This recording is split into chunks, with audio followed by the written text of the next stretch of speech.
Welcome to this episode of Life Science Success. For those of you who don't know me, my name is Don, and I'm a consultant in life sciences. And I'm so glad today to have my guest today come back. My guest today is Ross Jackson, and he actually has written two books about patient recruitment and is returning to tell us about his new patient recruitment book. Ross is a specialist in patient recruitment for clinical trials, having helped deliver many thousands of patient registrations for clients in the UK, Europe, and the US. And so, with that, welcome, Ross. Welcome back. Hi, Don. Thank you for having me back. Thank you. Yeah, thanks a lot. And so, for those of the listeners that might not have met you in the last episode, would you mind just taking a moment and telling everyone just a little bit about yourself? Sure, no problem. So I'm in England. I'm living in Manchester in England at the moment, and I started off in 1998 actually doing digital marketing. One of my first clients was back then was actually a doctor. So I actually started off recruiting patients for his potential new treatment that he developed. And then I thought, this is quite interesting. So I developed a bit more into healthcare, got more healthcare clients, running in parallel. I was still running other things as well for a few years, but then eventually the healthcare bit took over. I got some work through agencies for clinical trial recruitment, and I thought, okay, this is good. I like doing this. It's giving something back. It's helping the world of clinical research. It's helping the world in general, and it's also something I can do. So then I started to focus on that, went through all digital stuff, digital marketing, Facebook ads, those kind of things. When they first came out, actually, I was one of the first people to do Facebook ads for patient recruitment. And then, having worked on so many trials, I just expanded into general patient recruitment activities and consultancy and advice for, well, recruiting patients into trials for basically for sponsors, for CROs, for sites, and also over the last probably 5 years, also developed a bit more in terms of advising companies who want to get into the industry. So for their positioning and marketing purposes. So yeah, that's me in a nutshell. Yeah, it's. I mean, I remember, very vividly our first interview. Just talking about exactly how you got into this, and it's interesting to me, sort of the journey that we all take from a career perspective. Um, what did you study in college? What was kind of your background prior to all of this? My well, I went for a degree in philosophy actually, Ah, uh, which which was very interesting. I still like to use those kind of concepts. I like to think things through. I like the idea of logic in particular was one I like, but also I like just general philosophical concepts. yeah, yeah, makes a lot of sense as well. So why is patient recruitment such a big challenge in the clinical trials industry? Yeah, it's one of those things that has been puzzling people for years, isn't it? It's always been a big problem, and it still hasn't been solved. So I would say there's two main factors that make it an issue. Awareness is one of them. This is basically people aren't aware that clinical trials exist. I think in general, the population doesn't know that there are clinical trials. Realistically, we, as an industry, we missed a trick a few years ago because the whole world was aware that there was a clinical trial for COVID vaccines. But that did not parlay into people realizing, oh, maybe there's a clinical trial somewhere for something else that I might be interested in. So awareness of trials is a real tricky one that people just don't know that they are available. Another side of awareness is that when, I mean, I think we probably all experience this within the industry, trying to explain to people what you do, people who don't know, and they don't get it, or the phrase guinea pig often comes up and says, "Oh, Oh, so you're especially in patient recruitment, so you're recruiting guinea pigs." I'll see. Okay, and this is another thing about the awareness. People are not aware of how important clinical research is for developing new treatments, life enhancing and life saving treatments. So they sort of view it, either they don't know about it at all and they're not looking for it, or they just view it a bit disparagingly.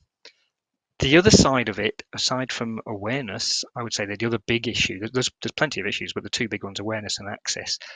The access side of it comes down to a few things as well.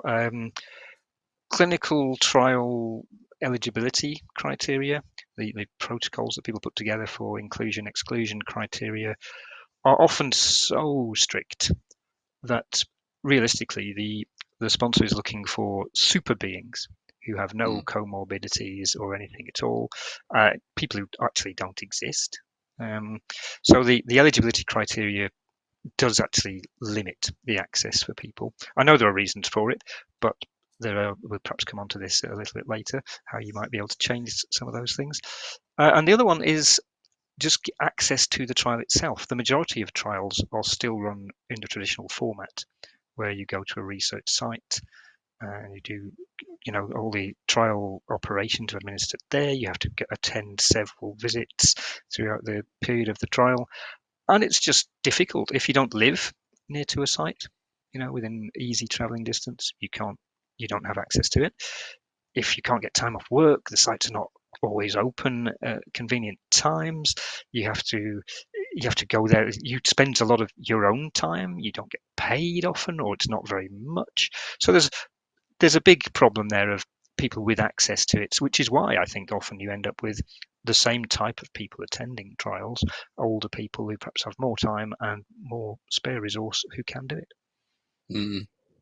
Yeah, it is interesting to me because oftentimes we talk as well about just having general access to to a clinical trial, but I mean the idea of awareness, starting with just general awareness of the clinical trial, seems like a very big issue.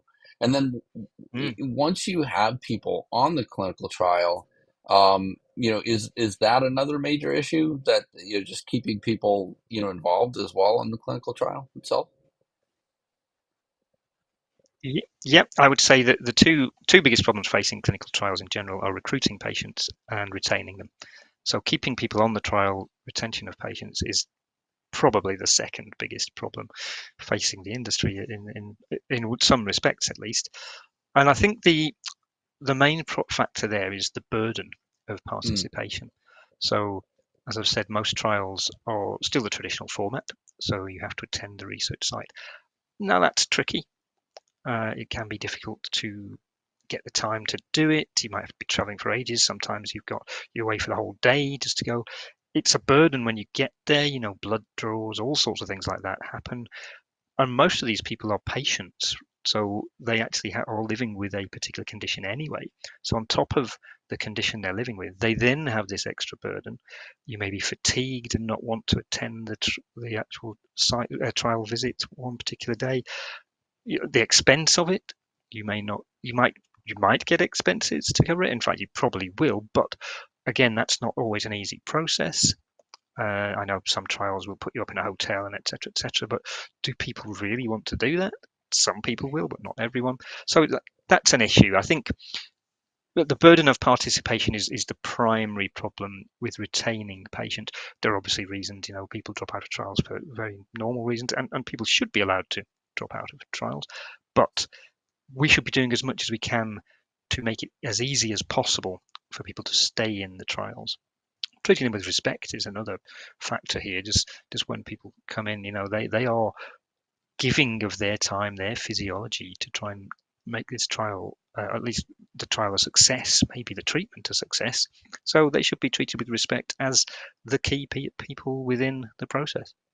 mm, yeah, yeah, yeah. So I mean, it's very very important, as well. And are there other potential solutions in terms of delivering better results? Yeah, I think that there are. I mean, there's not one, there's no magic bullet, but there's plenty of things together that can happen. I think I mentioned the sort of access thing based on eligibility criteria. So what can happen a lot is if someone's doing a trial for a particular therapy area, they will look at previous trials and just simply copy and paste the eligibility criteria without necessarily understanding if it makes sense for all these things.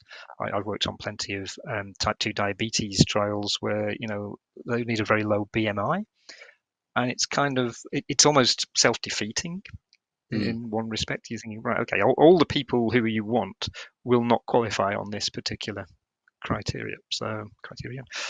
So yeah, I think that's certainly one thing that can be done. Make it easier to for people to get access should they wish to.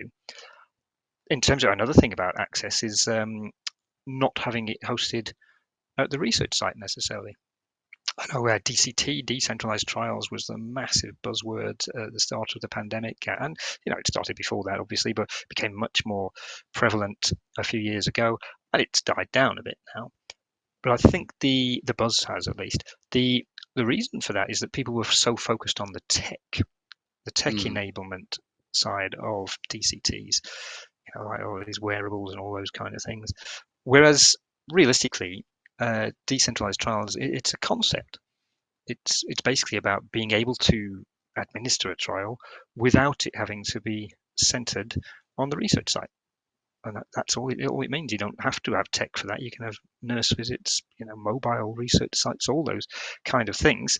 So that I think a lot of these things have been adopted by the industry. So even though the buzz isn't there, people talking about decentralized trials, the actual concept has permeated through. And these are very helpful things that can help people with access to it. The Yeah. awareness side of things, it's often when I talk to people about what I'm doing, is, oh, don't doctors put people forward for trials? Um, no, it's the simple answer to that. Some do, but not very many. So, general practitioners or, primary care physicians, you would anticipate they would be a very good source of patients for trials. They have the relationship already. They can find out, does the person qualify? They have access to the records, and they could suggest, oh, here's a trial you might want to take part in. There are plenty of reasons why that is difficult. Short length of time allocated to each visit. The doctor needs to be aware of the trial.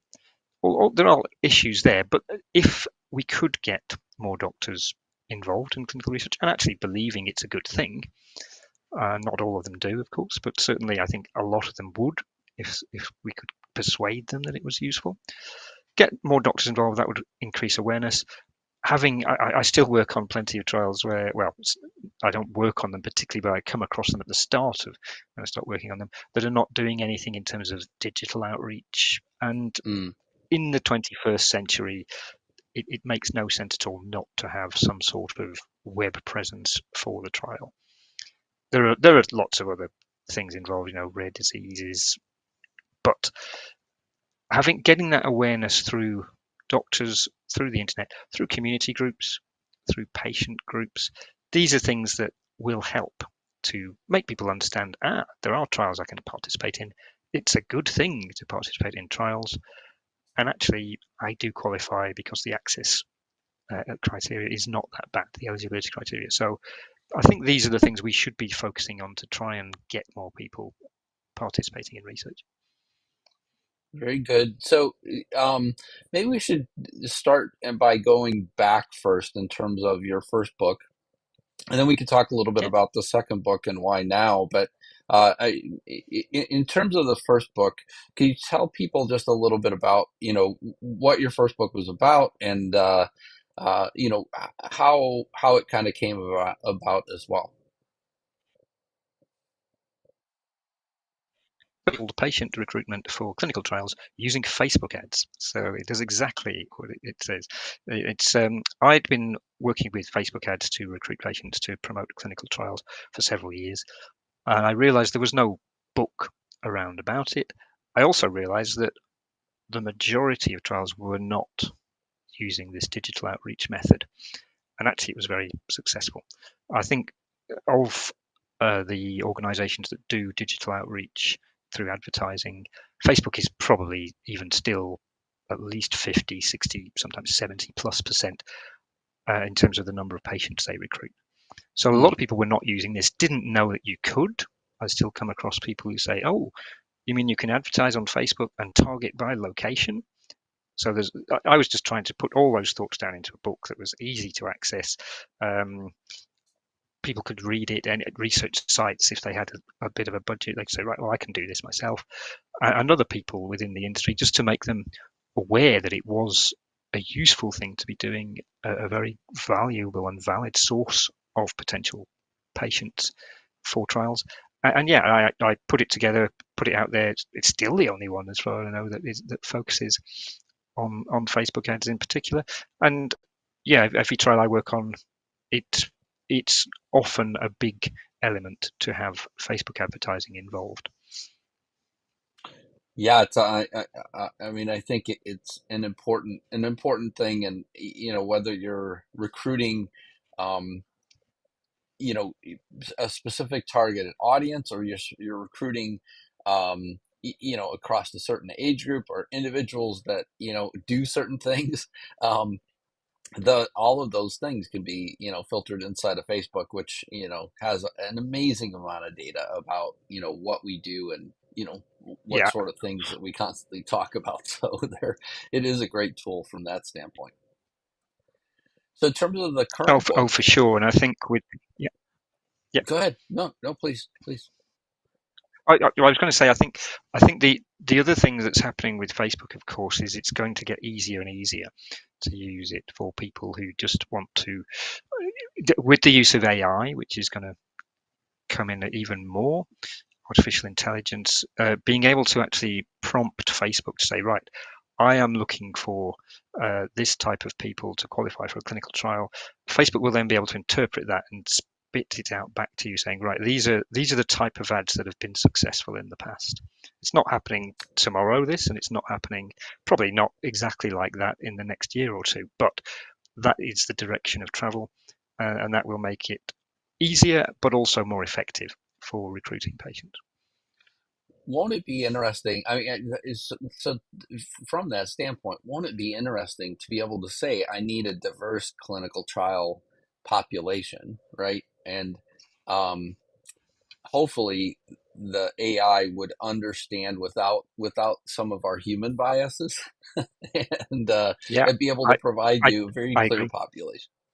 Yeah, Yeah, no, indeed, and that's one of the great advantages. I'm really looking forward to this happening, really, because it's a way for without these inherent biases that we might all have, the AI will just understand it and think, right, okay, well, this is what I'm doing, and the data, as you said there, the amount of data that Facebook has is it's more than any group of 1 million people put together could come up with. So they then being able to interpret what you want based on their historical records of what actually happens, who the people are, put these things together.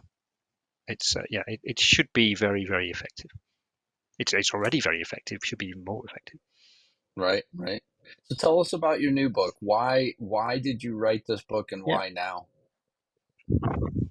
sure. So well, I was since I've put the first one together, I was thinking even then it's about 3 or 4 years ago now, maybe even more. 4 years ago, I think. I thought, okay, well, what I want to do, because Facebook ads was where I'd started to an extent, the digital marketing element. So I thought, right, I'll put that book out there 'cause there isn't one. But I'd also moved a lot more into just general patient recruitment activities.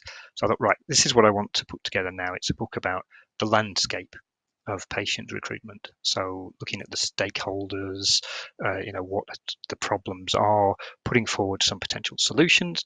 So I did start to write it maybe 2 years ago. I put down thoughts and stuff, and then, as often happens, got busy with things, and I came back to it last year. I thought, right now this year I'm definitely going to finish this book, and I came up with a title, which was the Patient Recruitment Conundrum. And when I'd come up with that title, I thought, that sounds like a thriller novel. Sounds like the sort of thing you might find at the bookstore, like someone's written, here's the latest thriller by Robert Ludlum or whatever.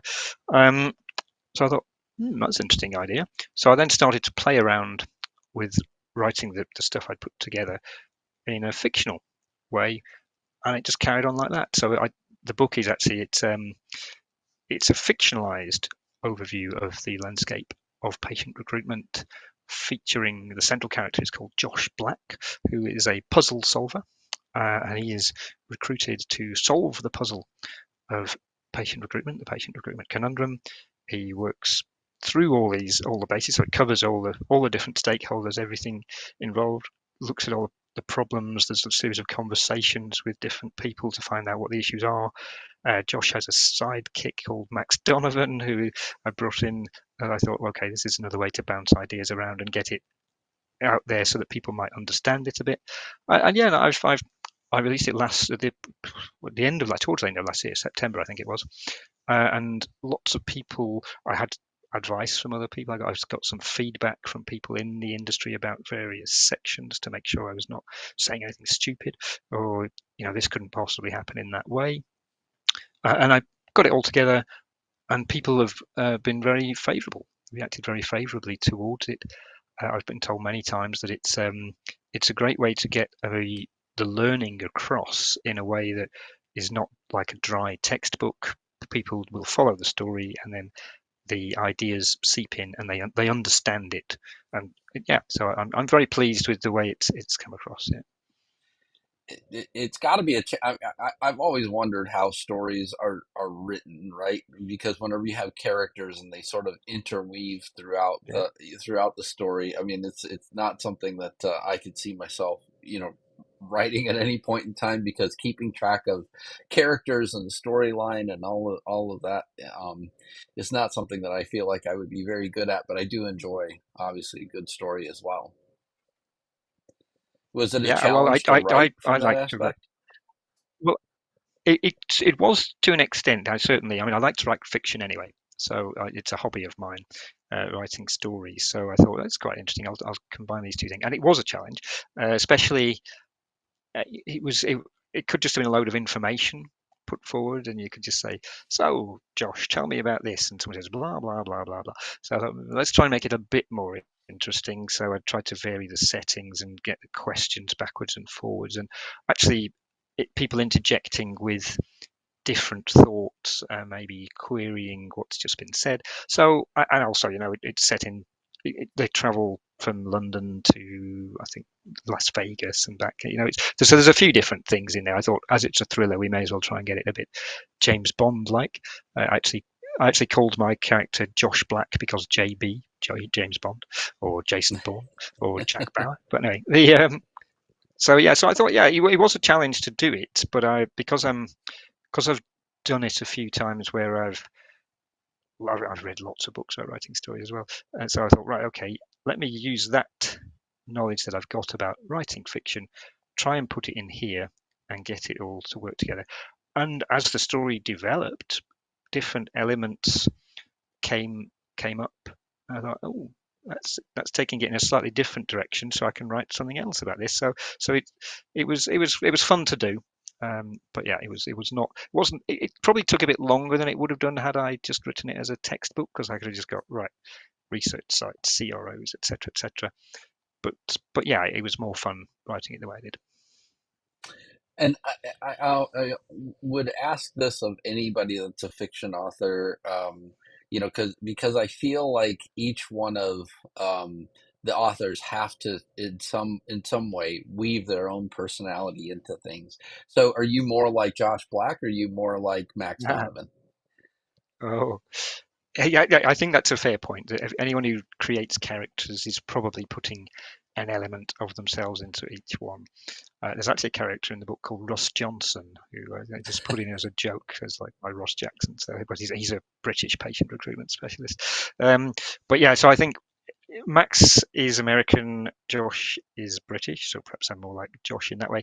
And I think Josh is a bit more of a thinker and uses a bit more logic, so perhaps from my philosophy background. So I'd say there's certainly an element of me in both, but I'm perhaps a bit more towards the Josh side of things. Yeah.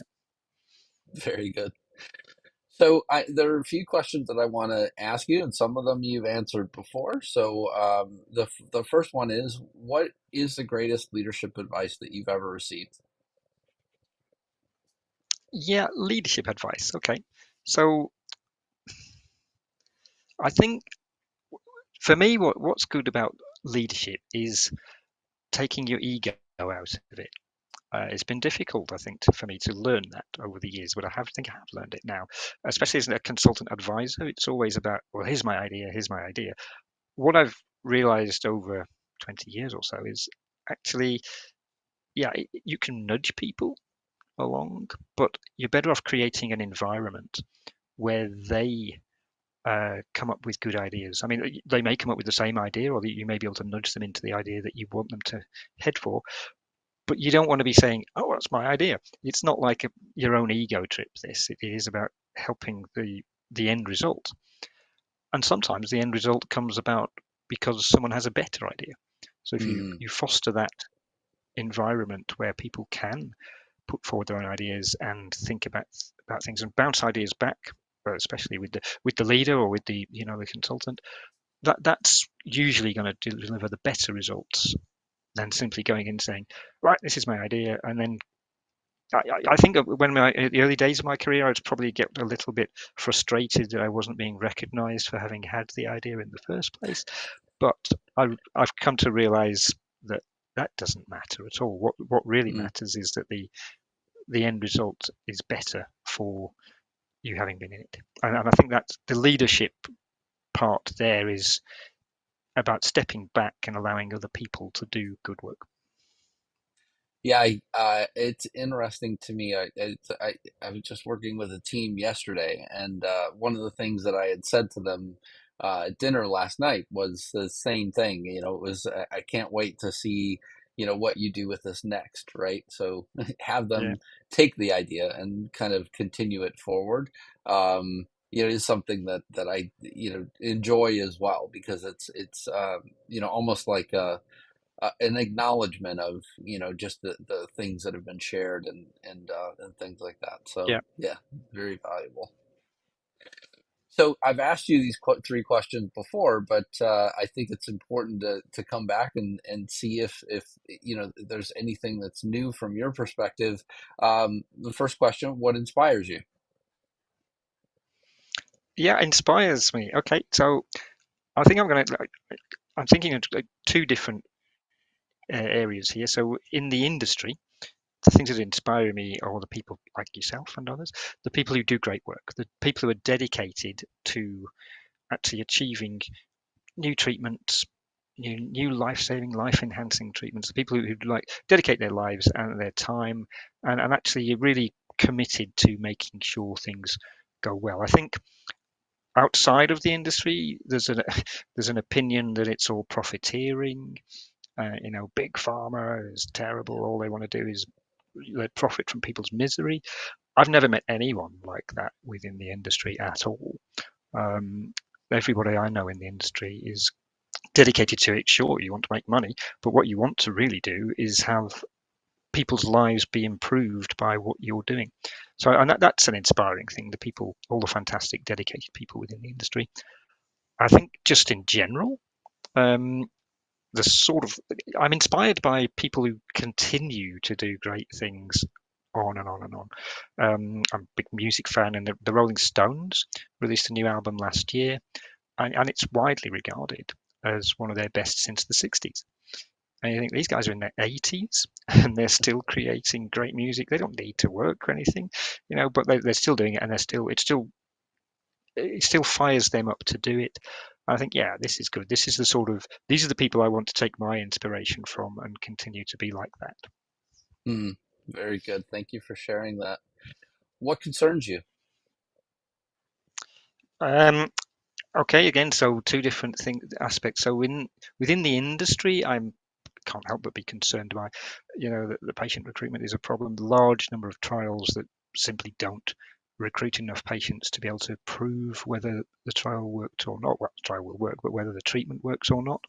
So it's a big concern. The fact that so many trials are started and don't get to completion. Hopefully, over time we can change that. Well, one of the big things I try and push in the book is that the whole industry working together. If the whole Mm, industry did work together to try and, let's get all the stakeholders, the sponsor companies, the pharma companies, the CROs, the research sites, everyone else involved, the patients, most particularly community groups, primary care physicians, everybody working together to try and push things forward to get the research results that we want, Mm. that would be, I think, the real way we could improve things. So it's a concern that doesn't happen. Sort of related to that, in general, I'm very concerned, as probably is everybody in the world, about this excessive polarization of opinion that has happened, probably exacerbated since COVID. Here in Manchester, there are people who do anti-vax demonstrations quite frequently, and there's all sorts of things there. I mean, it's not just vax or anti-vax, but it's just this. If you're on one side or the other, there's no middle ground. Well, there is, but there doesn't seem to be. It's not loud enough. The shouting is much louder on either side, and the middle ground seems to be forgotten. So I think it's a very bad situation, and just in general, being concerned about stuff that's going on. There are wars going on all the time, and this is a concern. It happens a lot, but I think the polarization of support for these type of things makes it worse, and that's what I'd have a concern about that. Yeah. Very good. And last question, what excites you? Excites. Well, I touched on this earlier on. Actually, within the industry, I think the use of AI is going to be very interesting. So I've mentioned how it can work, AI potentially for digital marketing, but just within other aspects, just for patient recruitment. So natural language processing, which is a feature of AI where they can recognize things from notes rather than so that you, in order to find a patient from a research site database, for example, you have to have standardized data. So then you can search through. Someone might take hours and hours reading through a patient's record. Have they got this? Have they got this? Are they this high? It's blah blah blah, etc. etc. AI can probably do that through natural language processing just by looking at the notes. You feed the notes into it, it can say, this word is the equivalent of XYZ that we're looking for. So artificial intelligence should really be able to speed up that process. And I think, and there's plenty more opportunities for artificial intelligence to actually help clinical trials, digital twins, these kind of things. I think that there's so many things that it can help with. And they use the word artificial intelligence. I think some of it is just intelligence. I don't know. The artificial bit comes into everything that people ascribe to AI, but it is just a computer doing its job. But I do think there's plenty of other aspects that AI can help with. And oh yeah, in general, I think one thing I was thinking there, I'm going to the Scope Summit in Orlando in a few weeks' time, and I'm excited to be watching my first Super Bowl, which is on the Sunday evening. I've never watched it on TV. It's on really late here. So I'm thinking, okay, it'll be interesting. I'm going to have to perhaps learn something about the rules of what you call football, what we call American football, before I get there. But yeah, I'm quite excited by that because it goes on for hours, doesn't it? So it'll be quite an interesting thing to see. Yeah, I think I mean, at least in terms of the football aspect of it, I mean, it's honestly to me just the celebration and kind of the gathering of individuals to eat a lot of good junk food is a great experience. And the commercials normally, I mean, to me, I'm somebody I don't spend a lot of time watching sports, so I normally will pick a team ahead of time and then. Um, either root for one team or the other, eat a lot of junk food, and then watch the Yeah. commercials because oftentimes to me, they're great to kind of see as well. But yeah, No, well, that's. I mean, I think that's always something that comes up every year, isn't it? How much money people pay for the Super Bowl commercials, and then there's always a halftime act, isn't there? That is right. very a well-known person usually. So yeah, and I think I think there's a what they call a tailgate party. I think they've called it beforehand, and Oh, then there's going to be some kind of being able to watch it in the hotel. So it'd be interesting. I don't know if, but I might eat some junk food as well. Let's see. I think all it'll be fun. right. Very good. Well, Ross Jackson, thank you so much for being on the Life Science Success podcast. Thank you so much for sharing, the information about your new book. And I hope that people take the time to go out and grab a copy. I did notice that it's on Amazon. I don't know if it's in other bookstores as well, but certainly. a great read to read your fictional take on clinical trials. Thanks very much, Don. Yeah, it's on Amazon at the moment. Also, if you go to patientrecruitmentbook.com, you get to a page on my website, and they'll forward you to Amazon as well. So thanks very Very much. good. All right. Thanks. Have a great week. Cheers. Bye.